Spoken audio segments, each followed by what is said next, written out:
आपली संस्कृती, आपले संस्कार सदा राहू दे आपल्या सोबत।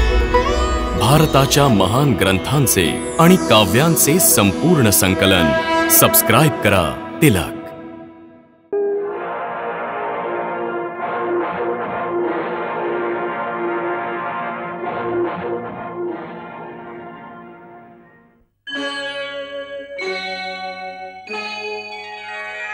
कृष्णा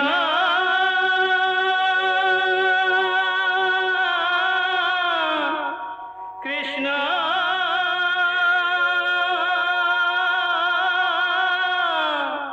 हरे कृष्णा हरे हरे।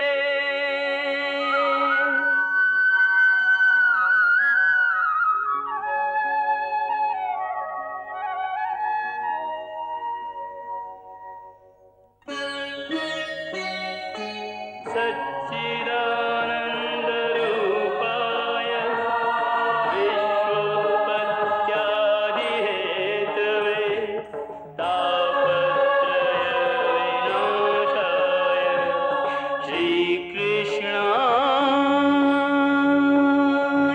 वयं नमः।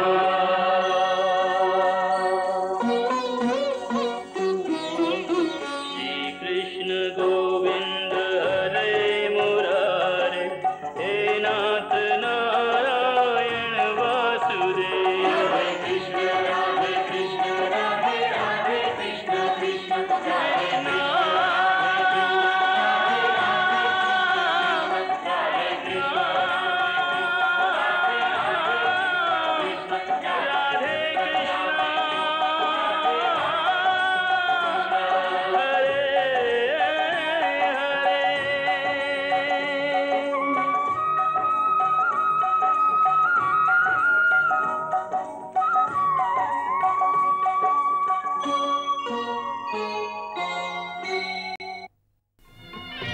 गोकुळात सर्व गावकरी नंदबाबाच्या घराजवळ कान्हाला निरोप देण्यासाठी जमलेले असतात।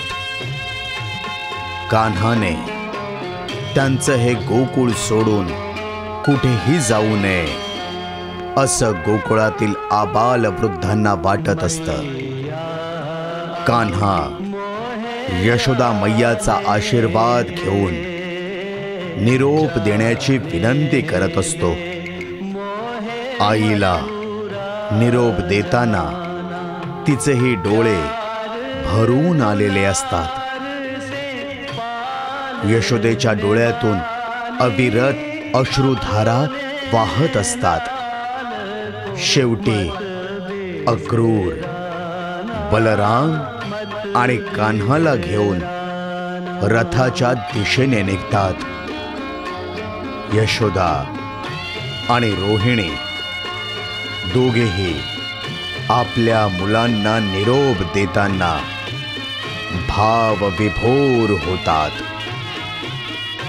अवघ्या गोकुळाला दुःखात लोटून कान्हा आणि बलराम मथुराच्या दिशेने निघून जातात। यशोदा कान्हाच्या निघून जाण्याने मूर्छित होऊन पडते। सगळे गोकुळवासी अगदी व्याकुळ नजरेने कान्हाला निरोप देतात।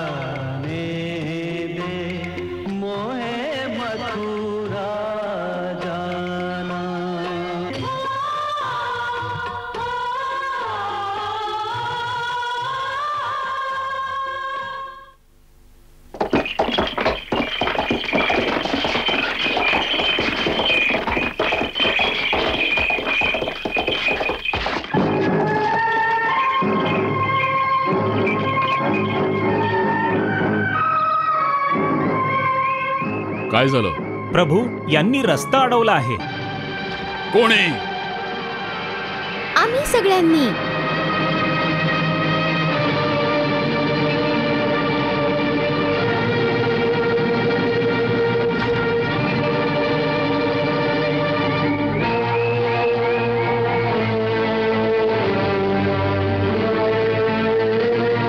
का? हे पहा अक्रूरजी, आम्ही सांगितलं आहे की कान्हा गोकुळातून जाणार नाही. जर मी कान्हाला माझ्या बरोबर घेऊन नाही गेलो तर माझ्या इथे येण्याचा काय उपयोग? आणि जर तुम्ही कान्हाला असे घेऊन गेलात तर आमचं सगळं आयुष्यच व्यर्थ असेल. आणि आम्ही जिवंत असेपर्यंत होऊ देणार नाही, म्हणून असा रस्ता अडवून आहोत की कान्हाला घेऊन जायचं असेल तर आमच्यावरून रथ घेऊन जावा लागेल. कारण जर कान्हाच नसेल तर आमच्या देहात प्राणही नसेल.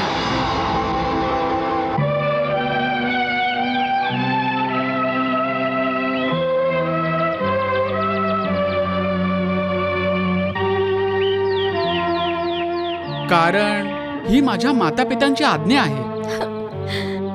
एक दिवस आपल्या माता पित्यांच्या आज्ञेसमोर अगदी खोन निघून जाशील, या गोष्टीचा विचार तेव्हा केला नव्हतास जेव्हा बासरी वाजवून आम्हाला आपल्या प्रेमाच्या जाळ्यात अडकवलं होतंस. जर तुला असं वाटत असेल की हे प्रेमाचं नातं केवळ माझ्या इथे असल्यानेच दृढ होऊ शकतं आणि माझ्या निघून जाण्याने हे प्रेमाचं नातं तुटू शकतं, तर मग तुला हे प्रेमाचं नातं कळलंच नाहीये. याचा अर्थ तर असा झाला की तुम्ही लोकांनी माझ्यावर कधी प्रेम केलंच नाहीये. काय म्हणालास? आम्ही प्रेम केलं नाही? आम्ही प्रेम नाही केलं तर मग हे अश्रू, हे दुःख, ही वेदना, ही कशाबद्दल आहे?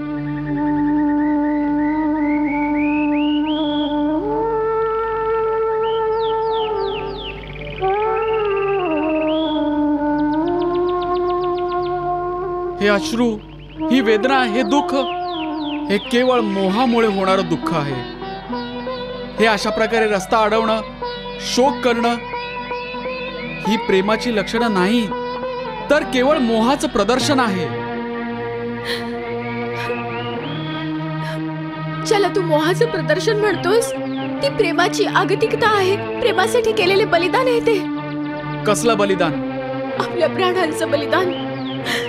तुझा विरह आम्हाला सहन होणार नाही, म्हणून तुझ्या रथाच्या खाली आम्ही आमचा जीव देऊ. जायचं आहे तर मग चालवतो रथ आमच्या देहावरून.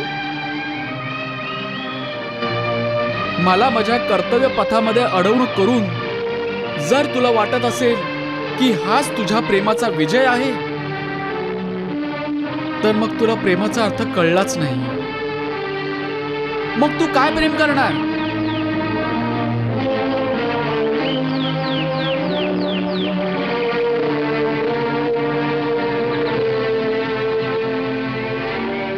उठ, उठ, उठ, उठ.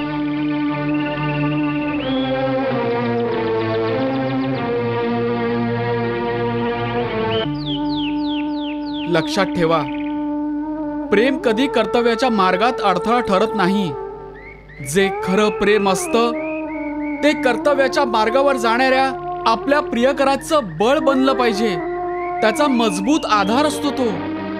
ते त्याला बळ देत असतं, शक्ती देत असतं. त्याच्या समोर असं अश्रुधारा ढाळत नाही ते. मला तर असंच वाटत होतं की जे निर्व्याज प्रेम मला तुम्हा लोकांकडून मिळालं आहे त्याच्या आधारे मी माझं संपूर्ण आयुष्य व्यतीत करेन. मी तुम्हा लोकांच्या त्या निर्व्याज प्रेमाला माझ्या हृदयात अगदी सांभाळून घेऊन जात होतो. कारण राजनीती आणि राजमहालाच्या त्या दिखाऊ वातावरणात स्वार्थ, खोटं, लोभ आणि हिंसेने भरलेल्या त्या लोकांमध्ये राहून राहून जेव्हा मला भय वाटेल तेव्हा मी माझ्या हृदयात जपून ठेवलेलं तुमचं निर्व्याज आणि निस्वार्थ प्रेमाला आठवून माझं मन शांत करू शकेन. ज्यामुळे आयुष्यातील सुंदरतेवर माझा विश्वास प्रत्येक वेळी दृढ होत राहील.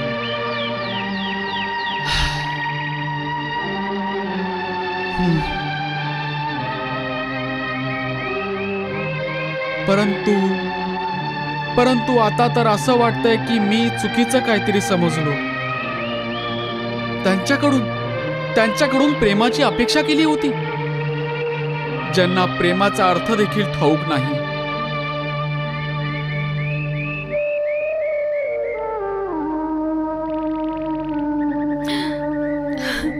फारच स्वार्थी आहेस. कसा? असं बोललास ज्यामुळे आता आम्ही जीवही देऊ शकणार नाही.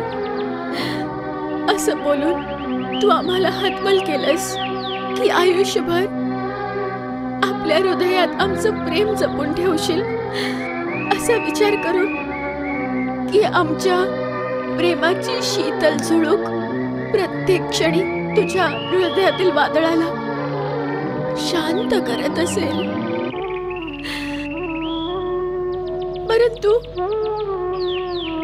परंतु आमच्या मनाला एवढे आश्वासनही दिले नाहीस की आमच्या नशिबात पुन्हा कधी तुझ्या पावलांची शीतल छाया दृष्टीस पडेल. सगळं आयुष्य शून्याच्या सीमेवरच निघून जाईल.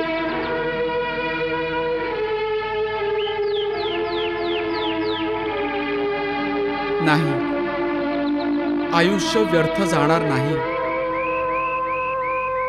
मी पुन्हा एकदा येईन.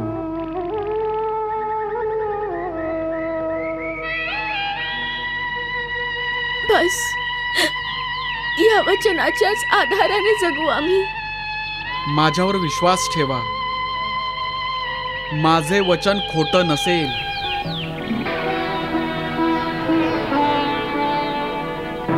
येतो.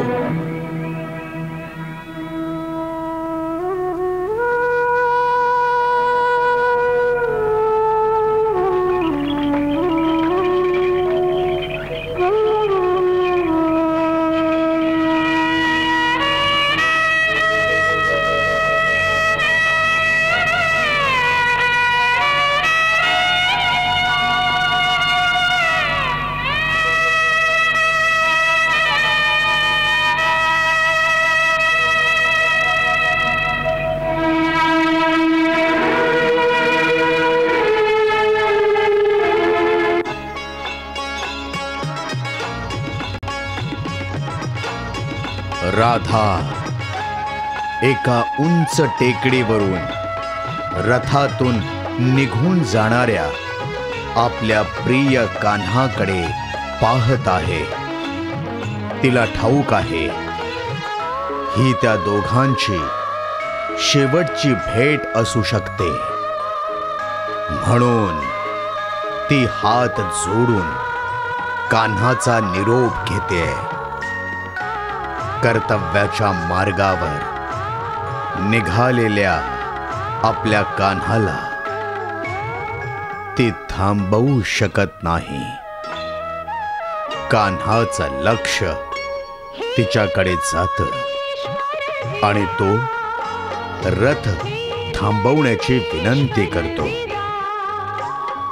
राधेला आशीर्वाद देऊन कान्हा सारथ्याला रथ पुढे नेण्यास सांगतो आणि तो रथ दृष्टी आड जाईपर्यंत राधा त्या रथाकडे पाहत उभी राहते. निश्चल उभी राहते. तिच्या डोळ्यातल्या अश्रुधारा या थांबता थांबत नाही आणि ती आपल्या लाडक्या कान्हाला भरल्या नयनांनी निरोप देते.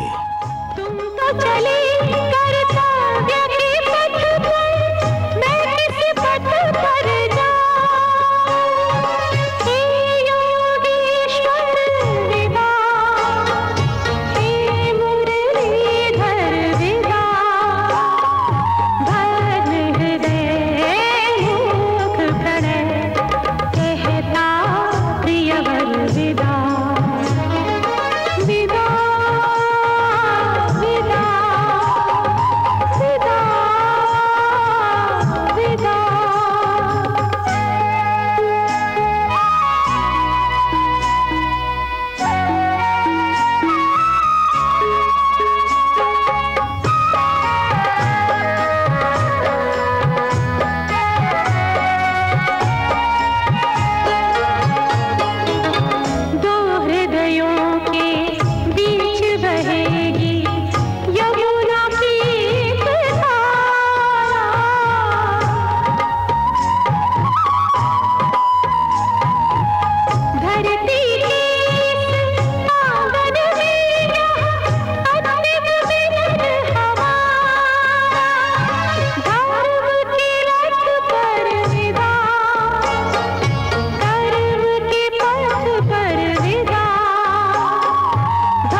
हे सगळे कोण आहेत अक्रूरजी? हे आपलेच साथीदार आहेत. संरक्षणासाठी आपल्या बरोबर आले आहेत. संरक्षण कोणापासून? कंसाच्या सैनिकांपासून. त्याचे हेतू चांगले नाहीत. कदाचित त्याने अशी योजना बनवली असेल की मथुरेला पोहोचण्याच्या अगोदरच त्याचे सैनिक रस्त्यात घेराव घालून आपल्याला मारून टाकतील. म्हणून आम्ही त्यातून वाचण्यासाठी आणखी एक योजना बनवली. परंतु ही मुठभर लोक सैन्याचा प्रतिकार करू शकतील? ही मुठभर लोक नाहीत. आम्ही एक आत्मबलिदानाचा गट तयार केला आहे, जो असे अनेक तुकड्यांमध्ये विभागला आहे. एक तुकडी आपल्याबरोबर आहे, एक तुकडी पुढे यमुनेच्या घाटावर पहारा देत आहे, जिथून आपल्याला नदी पार करायची आहे. अशीच एक तुकडी नदीच्या पलीकडे दुसऱ्या किनाऱ्यावर आपल्याबरोबर चाललेली आहे. ती पहा. हं?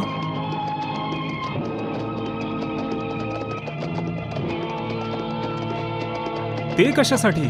जेणेकरून जर आपल्यावर रस्त्यातच हल्ला झाला तर तिथूनच मी तुम्हा दोघांना नदीच्या पलीकडे सोडेन आणि ती लोक तुमच्या मदतीसाठी तिकडे उपस्थित असतील. नदीच्या पलीकडे काय पोहून जायचं? म्हणजे मग आम्ही आमचे कपडे उतरून लंगोट बांधतो? नाही नाही नाही नाही, त्याची काही आवश्यकता नाही. रस्त्यात जागोजागी एक एक होडी लपून ठेवलेली आहे. ती पहा.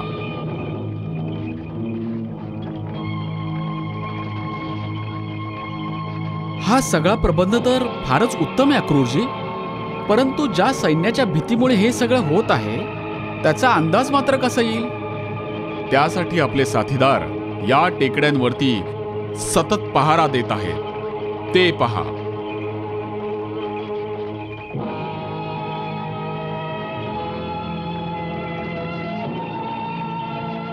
या डोंगराच्या पलीकडे कंसाचे सैनिक आहेत.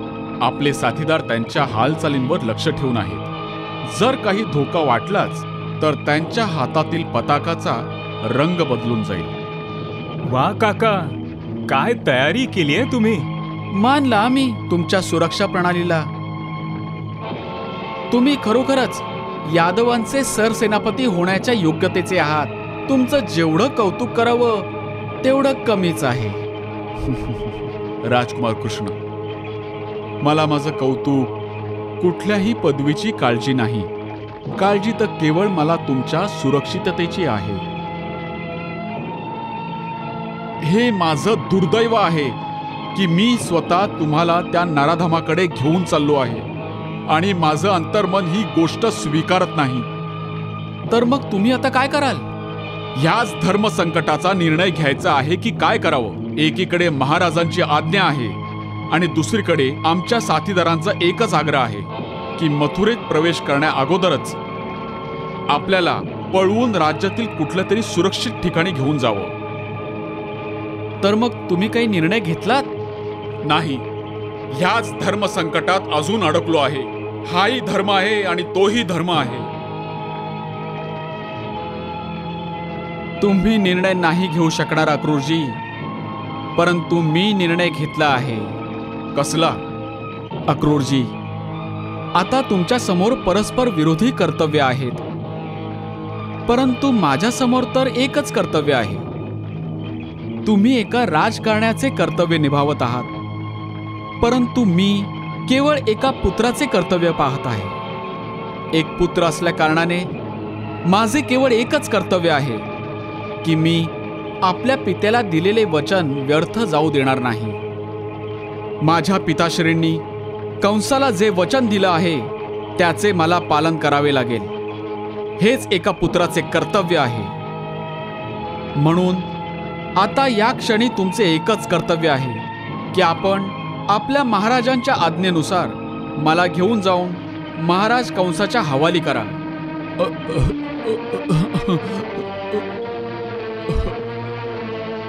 ही नशिबाची कसली चेष्टा आहे प्रभू. चांगली गोष्ट आहे. जर नशिबामध्ये हजारो यादव वीरांचा रक्तपात लिहिला असेल तर असेच होऊ दे. हजारो यादव वीरांचा रक्तपात का? मग तुम्हाला काय वाटतं? तुम्हाला कंसाच्या हवाली करून आम्ही शांतपणे उभे राहून आमच्या राजकुमाराच्या मृत्यूचा तमाशा पाहत राहू? नाही राजकुमार, नाही.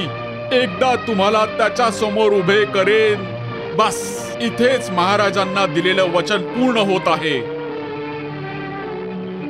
त्यानंतर त्यांची तलवार निघण्या अगोदरच आपल्या लपलेल्या यादव वीरांच्या तलवारी एकत्रच विजेच्या वेगाने तळपून उठतील. मग त्यानंतर घमासान युद्ध होईल, ज्यामध्ये केवळ मृतदेहाचे ढीग पडतील. परंतु आपले यादव वीर मृतदेहांवरून तुम्हा दोघांना बाहेर काढून घेऊन जातील, याची मला पूर्ण खात्री आहे आणि तुम्हीही यावर विश्वास ठेवा.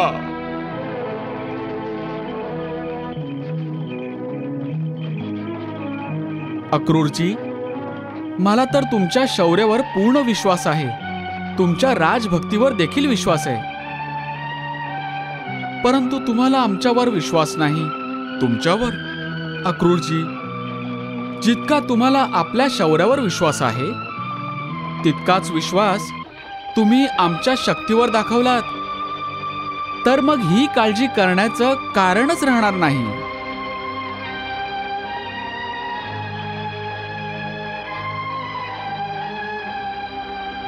राजकुमार कृष्ण, ही गोष्ट मला महामुनी गर्ग यांनी देखील सांगितली होती. परंतु आम्ही कर्मयोगी आहोत, अंधविश्वास ठेवणार नाही. आमचे जे कर्तव्य आहे त्याचे पालन करणे हाच आमचा धर्म आहे. तेच मला करू द्या. आमची मदत करा प्रभू, मदत करा. फारच छान गोष्ट सांगितली तुम्ही अक्रूरजी. ठीक आहे, आपण तेच करा. ते तुमच्या अंतर्मनाला योग्य वाटेल. आम्ही वचन देतो की आपण जे सांगाल आम्ही तेच करू. नाही नाही नाही, तुम्ही आमचे स्वामी आहात. हे काय बोलताय तुम्ही? आमच्या कर्मयोगी काकांना नमन करत आहोत अक्रूरजी.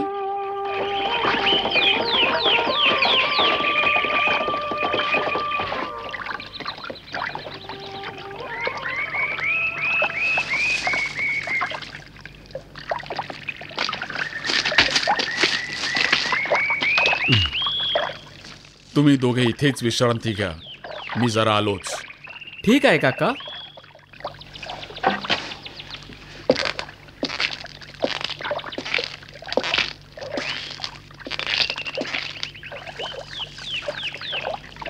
काय समाचार आहे?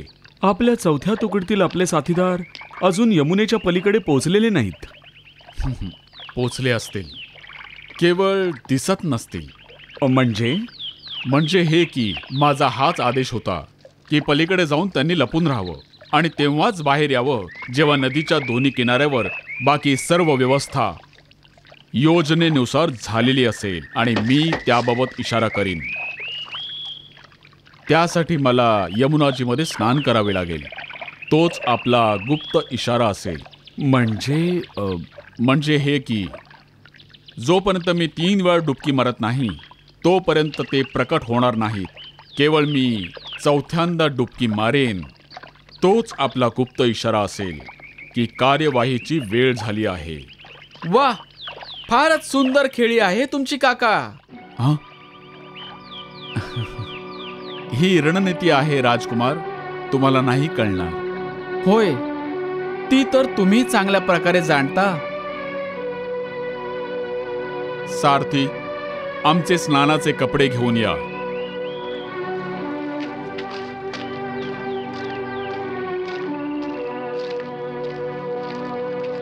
अक्रूरजींनी तर फारच भली मोठी योजना आखून ठेवली आहे बलराम दादा. हो, मला तर त्यांच्यावर दया येत आहे. बिचारे खूपच दमून जातील. चांगलं आहे, दमू देत. अहंकारामुळे तर हेच होतं. नाही नाही नाही नाही, हे तर तुझे परमभक्त आहेत.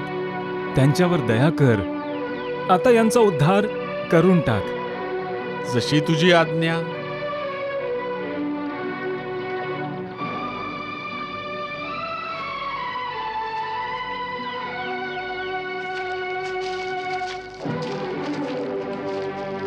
तुम्ही लोक इथेच थांबा. मी गुप्त इशारा देऊन येतो. हो.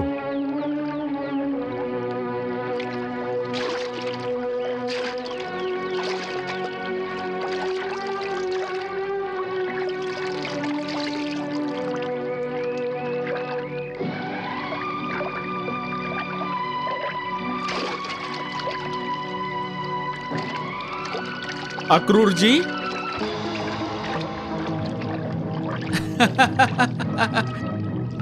तुम्ही इथे काय करत आहात?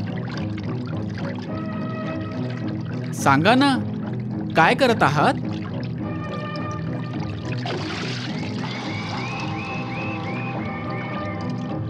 काका, काय झालं? काय पाहत आहात? काही नाही. काका, तुम्ही माझ्या प्रश्नाचं उत्तर नाही दिलं. तुम्ही इथे काय करताय?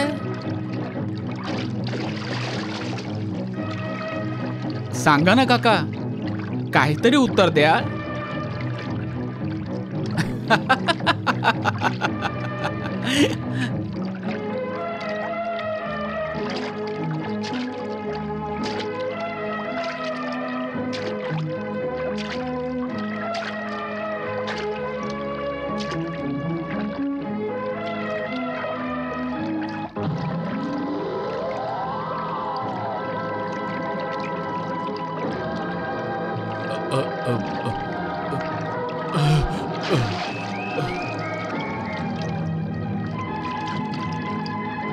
काका, इतके घाबरलेले का दिसताय?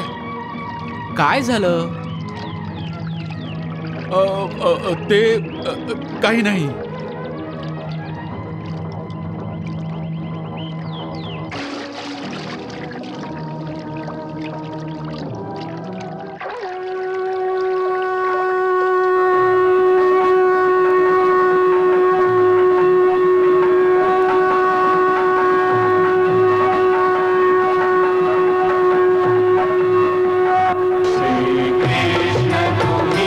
अक्रूराला दुसऱ्यांदा पाण्यात डुबकी मारल्यानंतर श्रीकृष्ण अर्थात विष्णूंचं दर्शन होतं.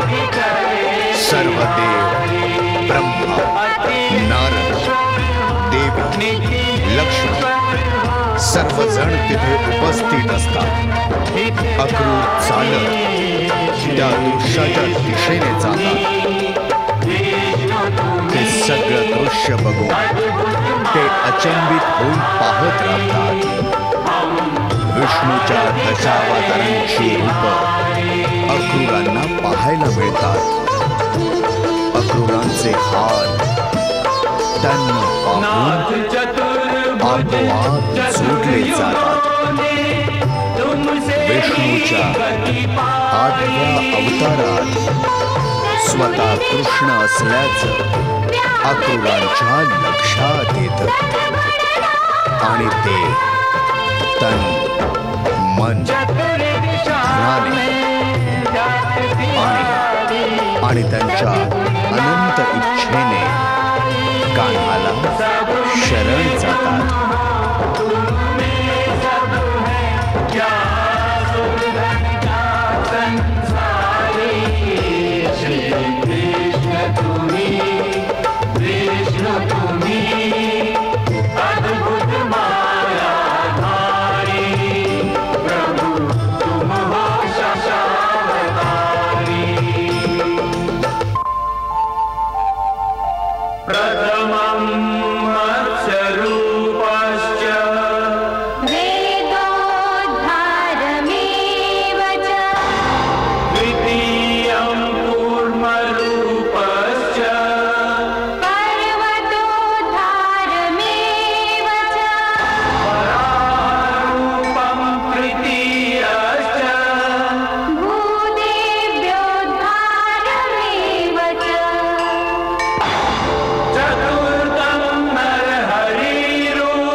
महात्मा, मी तुमच्यावर प्रसन्न झालोय.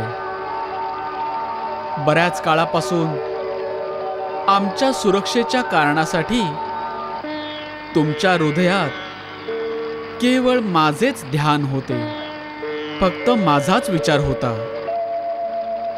ही अवस्था मोठमोठ्या योग्यांनाही सहजासहजी प्राप्त होत नाही, की त्यांच्या हृदयात प्रत्येक क्षणी माझेच अखंड नामस्मरण असते. ही अवस्था तुम्हाला तुमच्या पूर्वजन्माच्या तपस्येमुळे आणि गुरुकृपेमुळे प्राप्त झाली आहे, ज्याचे फळ म्हणून आज तुम्हाला माझे दुर्लभ दर्शन झाले आहे, जे कोटीच्या कोटी युगानंतरही कुणा निर्बळ मनुष्यालाच मिळते. तुमच्या निश्चल राजभक्तीचे फळ म्हणून मी तुम्हाला आज माझी सहज प्राप्ती प्रदान करतो.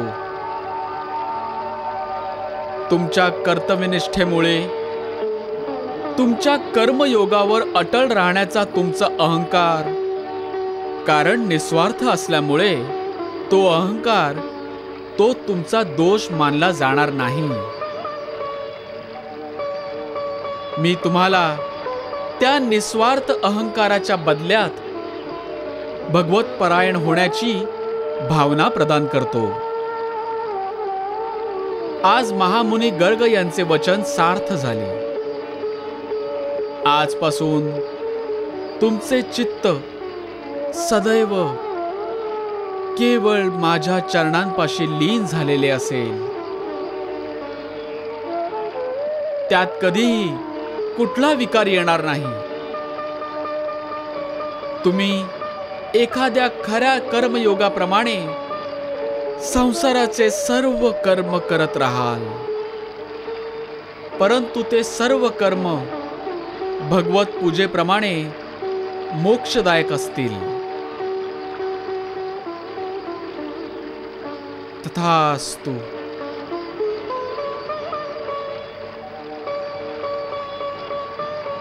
प्रभू, आपल्या असीम कृपेमुळे आज मी कृतकृत्य झालो. प्रभू, कृतकृत्य झालो.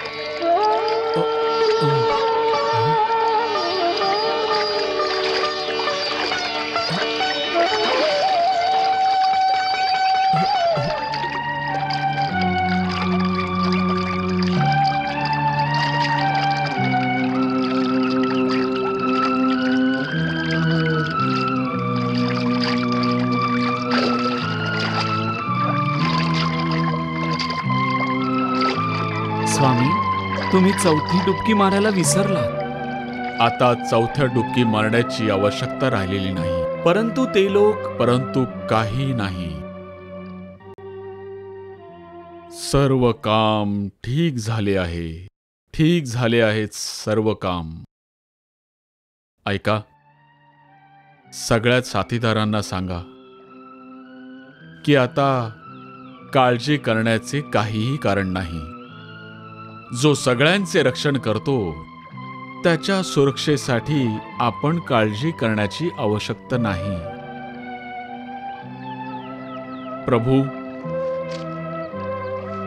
आम्हाला काळजी करण्याची आवश्यकता नाहीये.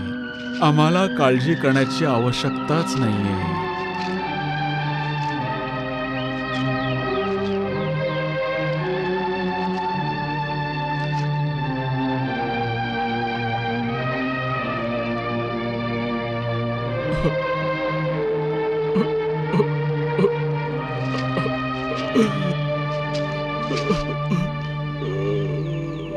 काका, हे तुम्ही काय करत आहात? मी आतापर्यंत तुम्हाला ओळखलंच नाही. मला क्षमा करा प्रभू. मला क्षमा करा. उठा अक्रूरजी. मला क्षमा करा प्रभू. उठा अक्रूरजी. उठा उठा. प्रभू.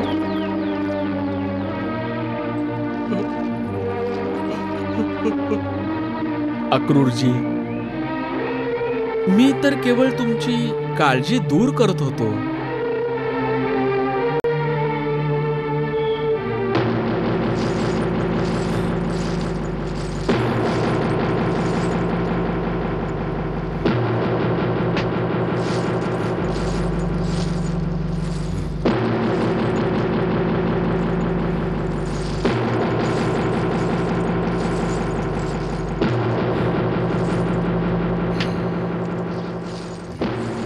महाराज.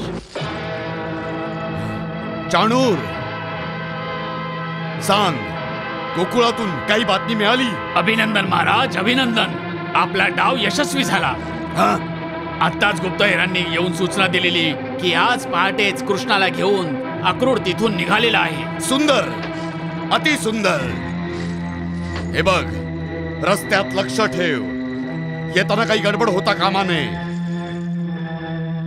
अक्रूरवर विश्वास ठेवला जाऊ शकत नाही. आपली शंका अगदी रास्त आहे महाराज. ही बातमी सुद्धा आली आहे की अक्रूरच्या घोडेस्वाराची एक तुकडी रथाच्या मागोमाग येत आहे. परंतु काळजीचे काही कारण नाही. आपल्या सैन्याची एक छोटी तुकडी जंगलात लपत लपत त्यांना चारी बाजूंनी घेराव घालत सोबत चाललेली आहे. आता मथुरेत येण्याखेरीज त्यांच्याकडे दुसरा कुठलाच पर्याय नाही. एवढंच नाही, त्यांचा परतीचा मार्ग देखील बंद केला आहे आम्ही. उत्तम, अतिउत्तम. कधीपर्यंत येतील? ते आज संध्याकाळपर्यंत इथे पोहोचायला हवे. वा. मासा जाळ्यात अडकला चाणूर, मासा जाळ्यात अडकला.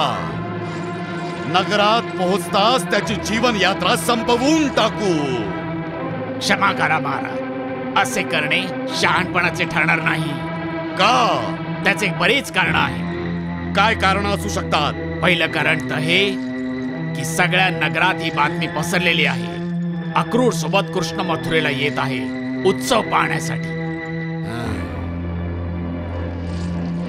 इथे जे गवळी दूध विकण्यासाठी येतात त्यांनी ही बातमी चारी बाजूंनी पसरवलेली आहे.